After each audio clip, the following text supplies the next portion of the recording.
Olá, pessoal, tudo bem? Uma ótima noite a todos. Espero que todos estejam bem. Vou falar um pouquinho para vocês do tema hoje de propriedade intelectual. É um tema muito importante que vem sendo tratado pelas empresas atualmente, não só no mercado de empresas grandes, mas também nas empresas pequenas. Vamos falar sobre startups, vamos falar um pouco sobre invenção e inovação, vamos trabalhar esse tema em geral. Uma breve apresentação minha: eu me chamo Juliano Carlos Renato, sou graduado em administração, pós-graduado em Direito e Finanças e sou mestre em administração. Tenho 2 livros escritos, um que chama Acabei de Voltar do Vale do Silício, que fala sobre a migração da alta tecnologia para o Oriente, e um que se chama Gestão da Inovação Baseada em Estratégia, que vai falar de estratégias para a extração de valor da inovação. Sou pesquisador, atuo em algumas universidades, eu tenho mais de 20 artigos publicados aí no Brasil e no exterior.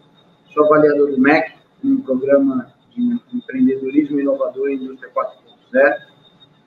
Pai do Matheus, trabalho atualmente na coordenação da Prefeitura de Guarulhos. Um ponto-chave na minha vida foi que durante uma das empresas que eu atuei, eu consegui desenvolver 3 produtos e patentear esses 3 produtos. Então, eu fiquei bem por dentro das melhores estratégias para poder construir uma proteção que seja eficiente e também entender os meandros da proteção intelectual, como ela funciona. Para começar, pessoal, a gente precisa entender um pouquinho a diferença entre descoberta, invenção e inovação. Descoberta, ela é o simples fato de encontrar algo. Um exemplo clássico é esse que a gente tem, da maçã caindo na cabeça do Isaac Newton. Ele não inventou a teoria da gravidade, ele a descobriu. A gravidade está com a gente durante os 13 bilhões de anos que a Terra existe. Então, nesse momento, ele simplesmente a descobriu. A invenção, sim, é o ato inventivo. Promove a criação de algo novo, que ninguém conheça. Tá? Um exemplo que eu gosto de dar de invenção é o avião. Tá? Santos Dumont, ele inventou o avião, mas não foi o grande inovador. O inovador, ele é o sujeito hábil comercialmente. Então, o inovador é a pessoa capaz de colocar aquela invenção para ser vendida e ser utilizada no comércio.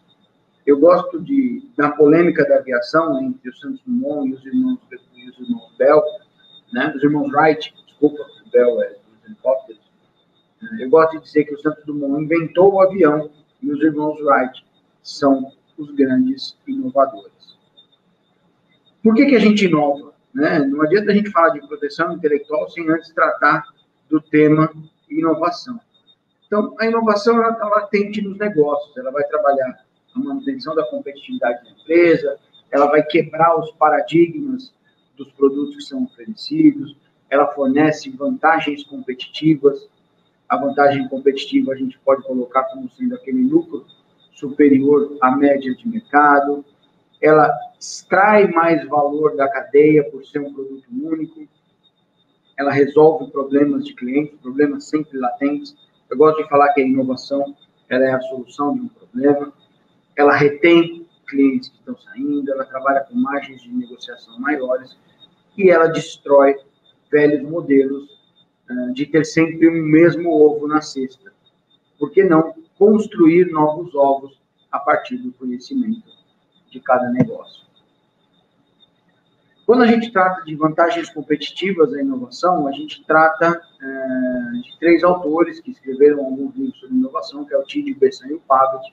O principal deles, na minha visão, é o Managing Innovation, um livro de 2008, que vai falar sobre essas vantagens competitivas. Então, a vantagem competitiva ela pode ser colocada como um lucro superior à média de mercado, e não simplesmente sair na frente, estar à disposição. Tá?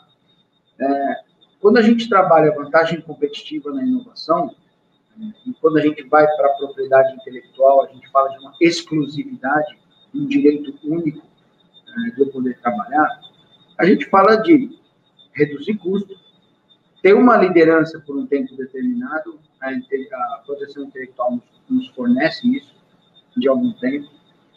Schumpeter, que é um dos grandes autores de inovação, falou o chamado lucros de monopólio pelas patentes, né? Porque quando você tem uma patente, você tem um monopólio. Só você pode produzir aquele produto ou comercializar aquele produto. O que acaba inibindo um pouco a inovação. Aqui uma passagem rápida pelos 4 P's da inovação. Então, a gente pode ter inovação em produto, né? O produto ele vai ocorrer nas coisas, ele vai resolver problemas da sociedade. Um exemplo clássico que é o exemplo do celular. Uma inovação de posição, que ela vai modificar como os produtos são inseridos no mercado. Um grande exemplo é a Coca-Cola, que ela veio a ser construída como um remédio gástrico, mas foi explorada como um refrigerante. Uma inovação em processo, que vai atualizar a empresa, vai a manter competitiva. E uma inovação em paradigma, que vai modificar o que a empresa estava acostumada a oferecer. Eu gosto de colocar aqui o exemplo da Kodak, porque a Kodak, durante muito tempo, não quis inovar em câmeras digitais. Eles acreditavam que o seu mercado era único. Como eles não mudaram o paradigma, acabaram falindo. Vamos começar agora a entrar um pouco nos grandes mercados inovadores, né? Quem está na ponta? Quem patenteia e quem protege mais atualmente?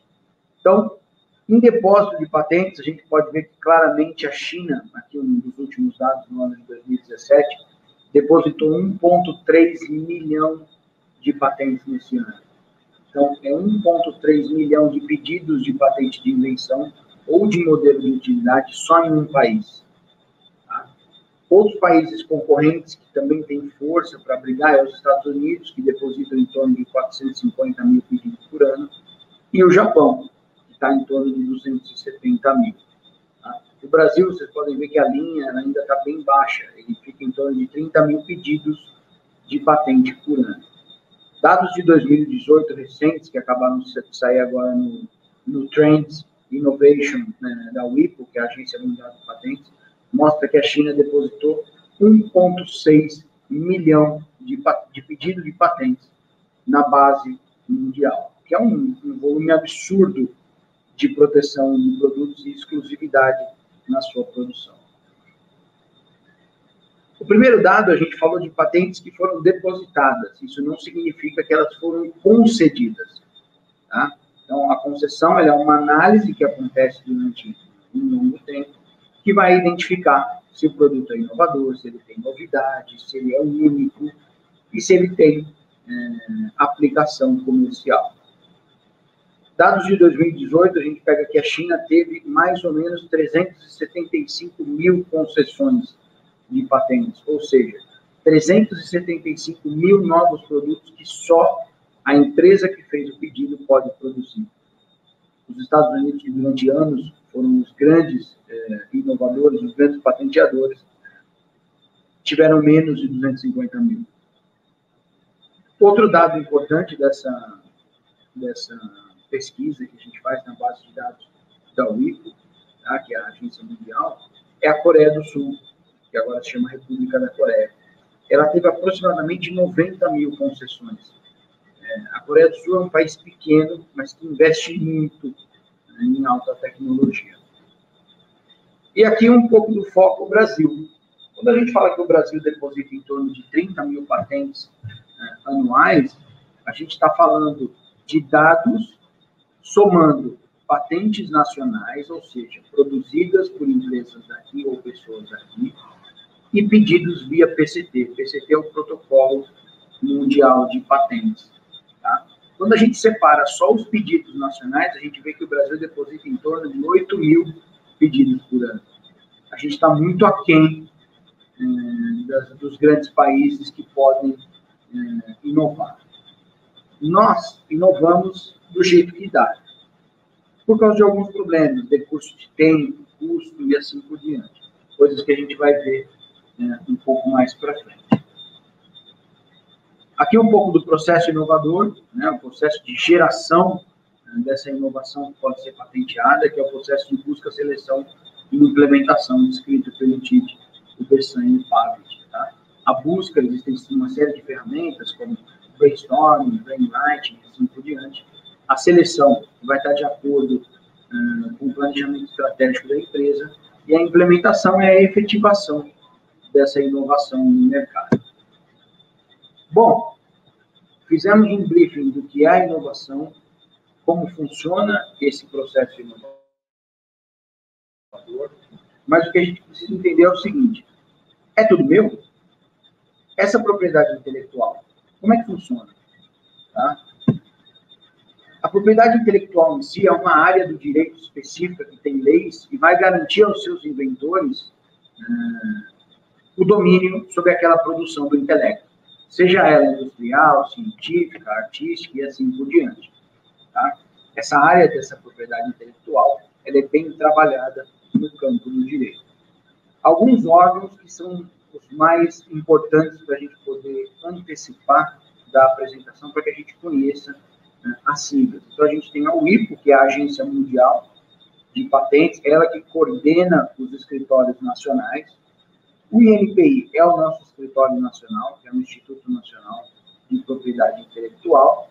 E nós temos a lei, tá? A Lei 9279 de 96, chamada de LPI, que é a Lei da Propriedade Intelectual. Ela já teve as suas variantes, mas ainda assim é a base principal da nossa propriedade intelectual. Ela é dividida em dois grandes ramos: a propriedade industrial, que vai falar sobre marcas, patentes, invenções e modelos de atividade, desenho industrial, indicação geográfica e cultivos, e do outro lado, o direito autoral. Por que isso é dividido? É dividido também pelo volume de tempo que é feita uma concessão. O direito autoral ele tem um tempo muito maior, muitas vezes 50 a 70 anos após a morte do seu inventor, tá? Do seu inovador, assim como queira ser chamado. E a propriedade industrial é diferente. As patentes de invenção duram 20 anos, as patentes de modelo de utilidade um pouco menos, desenho industrial um pouco menos, e assim por diante. Tá? Então, essa divisão confere tempos distintos e atuações distintas frente aos órgãos aqui nacionais. Para começar, eu vou dar uma introdução para vocês do que é marca, o que é patente, e a gente vai discutir isso tudo até chegar nas estratégias mais para frente. O que é a marca, senhores? A marca é um sinal distintivo que a gente consegue identificar e distinguir produtos ou serviços. Tá? A marca ela é passível de registro aqui no Brasil, ela segue a Lei da Propriedade Industrial, da 979 de 96, e ela é uma maneira de você identificar unicamente cada negócio. Alguns exemplos que a gente tem de marcas registradas, né? A gente tem a Adidas aqui do nosso lado esquerdo, que tem essas 3 listas, e a gente tem o McDonald's, né? Que são esses arcos dourados. Então, isso é um modelo de marca, é uma maneira de você proteger. Existem várias maneiras de você proteger a sua marca. Existe a marca tridimensional, figurativa, nominativa, mas o importante aqui é a gente ter um overview da importância da proteção da marca. Imagine que você constrói toda uma empresa sem ter a proteção daquela sua imagem, daquela sua marca, e de repente você identifica que o nome já é protegido, o logo já tem algo similar, e você precisa refazer todo esse processo. Isso vai ser muito custoso. Então, no início do seu negócio, tente já proteger a sua marca.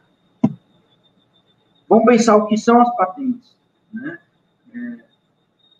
Poxa, é tão complexo assim? É um tema tão difícil de ser tratado? Não. A patente, ela é um ponto ótimo na carreira dos nossos inventores, né? O inventor trabalha, pesquisa, atua, escreve pedido de patente, passa por N tempos, N prazos, né, e N avaliações até que ela seja concedida. A patente no Brasil é um processo administrativo, que é dado pelo INPI, que atesta que aquele produto é único e só você pode comercializá-lo ou produzi-lo naquele formato que foi descrito. A patente é uma forma de incentivar a evolução tecnológica do Brasil. Se você não tem patentes, não tem essa formatação de proteção, qualquer tecnologia nova que vem, você acaba pegando, você não se estimula a criar algo novo. Quando você tem algo registrado no seu nome, com 20 anos de exploração, você acaba se motivando a evoluir tecnologicamente. Vamos pensar um pouco do que pode ser patenteado e o que não pode, né?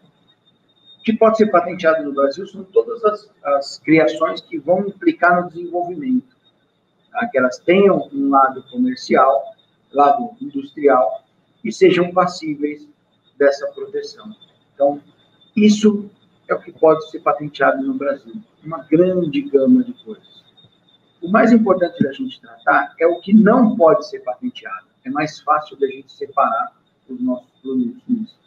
Então, eu não posso patentear uma descoberta, uma teoria científica, um conceito abstrato, né, a chamada ideia. Nossa, eu vou patentear essa ideia. Não. Se você não tem um protótipo, um produto construído, você não vai conseguir. Esquemas, princípios. Quando a gente fala de obras arquitetônicas, artísticas e científicas, a gente leva ela para o direito autoral, ela não vai ser patenteada. A gente não pode patentear programas de computador, eles seguem um processo específico, que é a lei do software. Eu não posso patentear regras de jogos, métodos de operação, ou patentear um produto, um ser vivo. Tá? Eu não posso patentear um ser vivo, um material biológico, por exemplo. Eu não posso fazer a patente de uma perna, e a partir daí todo mundo tem que pagar para mim para usar essa perna. Então, é muito, por mais que seja muito lógico isso, é importante estar descrito na regra. Uma das grandes dúvidas dos inventores na estratégia de propriedade intelectual é entender se você é único. Tá? É muito duro você entender se aquilo que você criou realmente já é único ou se alguém no mundo está produzindo algo parecido com isso. A patente ela tem um cenário perfeito de incerteza. Tá? Porque hoje você pode acreditar que o seu produto é único, mas ele já deve ou pode estar sendo produzido em algum outro local. O foco é saber se o seu produto tem mesmo essa individualidade, que pode ser protegida, ou ele já está sendo feito por alguém que pode ter feito o pedido ou não. Entendam que não é porque ele está sendo feito em outro lugar que ele já tem a proteção intelectual nisso. Existem outros direitos aí atrelados, direitos de anterioridade, que são escritos pelo direito e assim por diante. Mas, se o seu produto não é protegido, ou o produto do seu concorrente não é protegido, existe uma maneira de você protegê-lo. Tá? Uma coisa que é necessário saber antes de um processo de patentes é a incerteza. A incerteza convive com você até o dia da concessão. Você não tem como saber se ele vai ser autorizado ou não. Nesse processo que ele é avaliado, o produto passa por uma série de análises comparativas de similaridades com o mundo todo, para identificar se existe algo parecido. E o INPI emite relatórios dizendo, olha, seu produto não pode ser patenteado por causa desse aqui. E aí você vai trabalhando defesas para mostrar para eles que o produto é diferente do que já vem sendo produzido ou que já teve o seu pedido efetuado. Então, essa incerteza caminha com o inventor até o dia. Quando a gente fala de incerteza, é bom trazer o conceito. A gente tem o Keynes, que é um dos grandes autores da incerteza, né? Ele mostra essa incerteza na tomada de decisão, onde, sem todas as informações, a gente não vai conseguir ter o resultado da sua decisão o mais perfeito possível. A gente tem o Hilton, que ele é um outro autor que trabalha a incerteza na informação, onde a gente nunca vai ter todas as informações possíveis. E o Troy e o Ehrlich, que eles mostram dois tipos de incerteza, a processual e a estratégica. Né? A incerteza estratégica, e um pouco da fundamental, ela é mais trabalhada na academia. As principais incertezas que a gente tem no processo de patentes. A gente tem dificuldade em monitorar as bases para propor a sua própria. Os pedidos em sigilo, quando você entra com um pedido de patente, ele permanece em sigilo por 18 meses, ou seja, ele não é demonstrado para ninguém. Então, se eu entrei com um pedido e o meu concorrente entrou com o pedido 6 meses antes, na base de patentes, por mais que eu pesquisei, isso não vai aparecer. Então, eu não tenho como saber se isso já está sendo feito ou não. Existe o princípio da territorialidade, que vai mostrar onde eu vou proteger. Então, não é porque eu protegi no INPI aqui no Brasil que ele está protegido no mundo todo. Entendam que a proteção do INPI confere direitos ao Brasil, exclusivamente. Se você quer fazer pedidos para outras partes do mundo, você vai ter que usar um protocolo chamado PCT, que a gente vai ver um pouquinho mais para frente. Normalmente, esse processo de patente do seu produto ele é julgado por alguém que não conhece, que precisa construir o seu produto naquele momento e materializá-lo. Ele precisa ler o seu processo e materializar aquele produto naquele momento. Então, é algo bem, bem complicado e as suas incertezas estão atreladas nisso. Um pouco do porquê o Brasil tem as suas dificuldades. Tá? A gente pode entender nessa tabela, essa tabela foi um dos artigos que eu apresentei na CAF, uma revista da PUC, que ele mostra um comparativo de custo, tempo e manutenção das patentes. O problema da patente brasileira não é o custo, e sim o tempo. As patentes que eu consegui obter na indústria levaram em torno de 11, 12 anos para serem concedidas. E a média nacional é de 11 anos. Hoje, o INPI vem se fortalecendo para tentar eliminar esse backlog de patentes. Mas é um processo complexo. Por quê? Não é fácil contratar pessoas habilitadas para julgar patentes. Então, a gente tem que entender que a dificuldade não é só do governo em si, mas sim qualificar essas pessoas para isso. Por que países de primeiro mundo, que a gente chama, né, os Estados Unidos, o Japão, conseguem fazer os seus pedidos em 2, 3 anos? Pelo volume de avaliadores que ele tem e pela estratégia que eles adotam. A estratégia de vou conceder, caso aconteça alguma coisa, eles que briguem na justiça depois e eu resolvo. Então, eles adotam uma estratégia de vou fazer uma busca prévia, caso não tenha, a gente julga aquilo tudo, libera, caso algum concorrente se identifique com aquele produto, ele entra com o processo e a gente resolve esse litígio. Então, muito disso está atrelado no tempo da proteção. Bom, existem algumas regras que conferem exames prioritários, tá? Agilização de processos de pedidos de patente. Um deles é a Patente Verde. A Patente Verde é um programa piloto que se iniciou em 2012 e foca em produtos que combatam as mudanças climáticas. Quando você escreve o seu pedido, você identifica ele como uma patente verde e ele ganha prioridade. Aqui algumas das condições para a sua elegibilidade nas patentes verdes, né? Então, a gente trabalha com energia alternativa, transporte, gerenciamento de resíduos, agricultura. Então, todos esses processos, eles devem estar enquadrados nessas tecnologias para poder fazer parte do programa piloto de patente verde. Outro que tem exame prioritário são patentes relacionadas à saúde pública. Hoje a gente vive uma demanda de saúde pública por causa do Covid. Os pedidos estão sendo protocolados, não só de vacinação, mas de remédios e outras ferramentas, mas todos os pedidos relacionados à saúde ganham também sua prioridade. Tá? Todos eles estão relacionados a diagnóstico de doenças, profilaxia de doenças, tratamento de AIDS ou de câncer ou outras doenças que são mais negligenciadas. Esses pedidos ganham prioridade. Então, se você tem ou trabalha num mercado onde a proteção intelectual está relacionada à saúde, seus pedidos ganham celeridade na análise. Outro foco importante, um programa novo do INPI, que foi lançado agora em julho de 2020, as startups têm exame prioritário nos pedidos. Sabemos que as startups têm atuado com tecnologia, têm trabalhado com aplicativos, código-fonte e outros produtos que são conferidos às startups e elas ganham celeridade. Desde que ela apresente elementos que a coloquem como uma startup. Esse documento é emitido pela Redsim, é uma certidão específica, e esses pedidos são específicos para a área de tecnologia.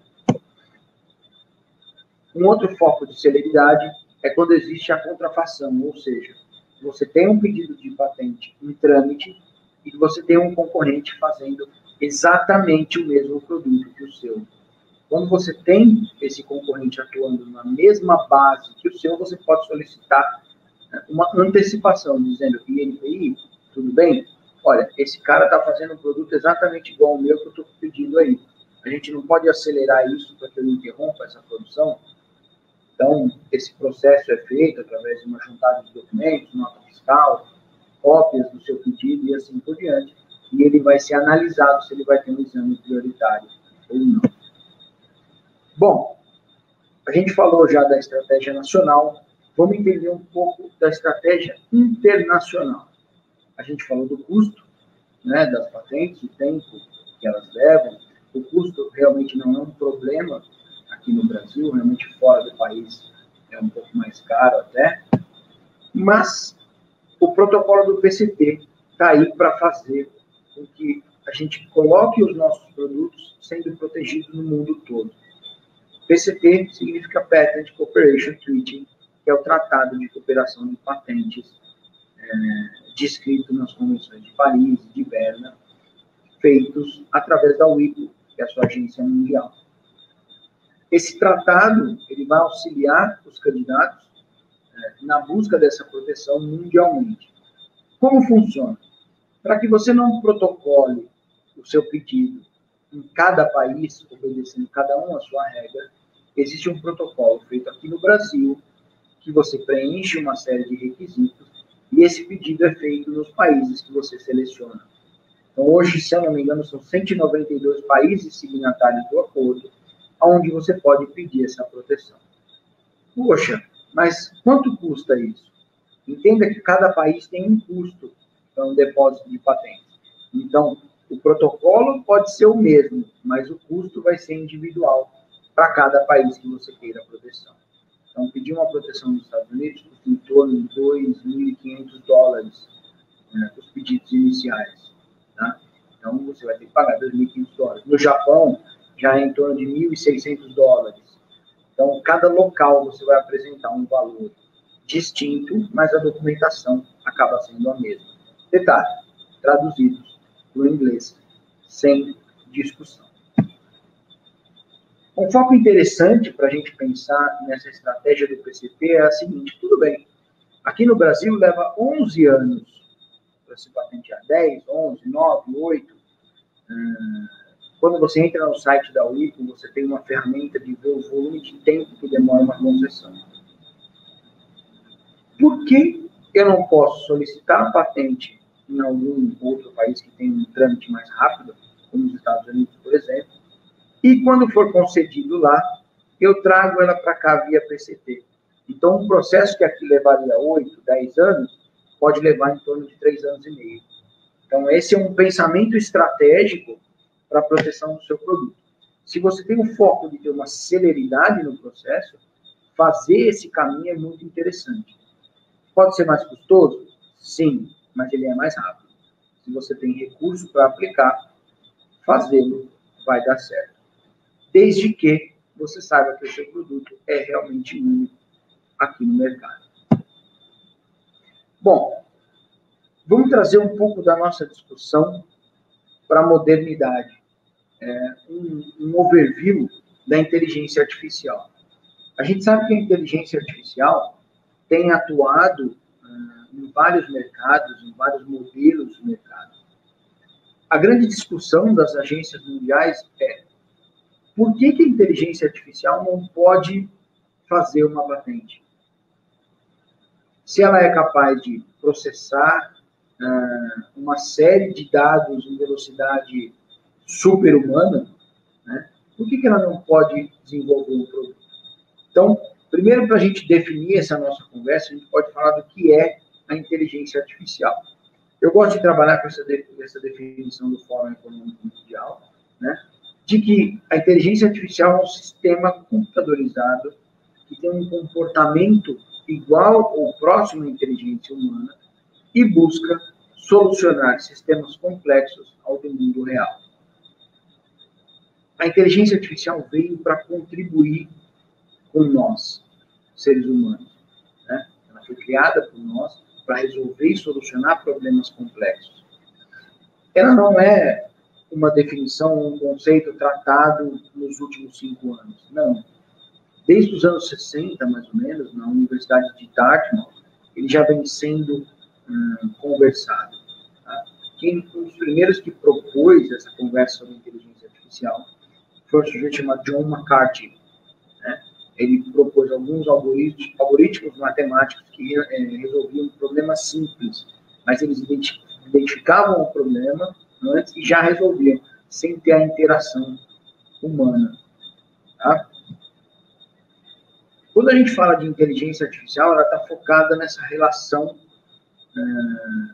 de aprendizado profundo, ciência de dados e aprendizado da máquina. Tudo que fazemos hoje gera dados. E esses dados a máquina está conseguindo ler e está conseguindo interpretar. Então, os caminhos que nós fazemos através dos softwares do Google ou do Waze, ele já identifica essa repetição e já diz se você está indo para o trabalho ou não, se você está indo para casa ou não, se aquele local é um local favorito ou não, quanto tempo você tomou da última vez, quanto tempo você tomou agora, o que aconteceu para você não usar o caminho que ele indicou, e assim por diante. O mercado de inteligência artificial é um mercado que ele pode alcançar volumes de 400 bilhões de dólares nos próximos anos. E o receio que a gente tinha de perder o emprego para a máquina, por enquanto, ele já criou algo em torno de 6 milhões de novos postos de trabalho, principalmente para os próximos anos. Sabemos que, na inteligência artificial, muitos empregos vão ser encerrados, mas novos serão abertos. Então, quem não se capacitar, quem não criar e quem não inovar também pessoalmente, não vai conseguir evoluir. Aqui a gente tem alguns dados brasileiros do uso da inteligência artificial, né? Então, os próximos anos o PIB vai subir de 3 a 4% no volume de produção de inteligência artificial. E o que a gente mais precisa entender é, e se a inteligência artificial gerar um produto? Quem é o dono desse produto? Entendam que a máquina vai criar um produto por mim. Quem é o dono dele? Recentemente, eu publiquei um artigo chamado Da Nova Ordem Mundial, que fala sobre como a inteligência artificial pode modificar os meios de proteção atuais. Então, porque eu escrevi o algoritmo, eu sou o dono daquela inteligência, ou o dono daquela inteligência é a própria máquina que se aprimorou a ponto de construir um produto sem a interação humana. Detalhe, sabemos que a propriedade intelectual, a patente, por exemplo, necessita de um ato chamado atividade inventiva. A atividade inventiva, ela é gerada por nós humanos. Se a máquina criou, ela pode proteger?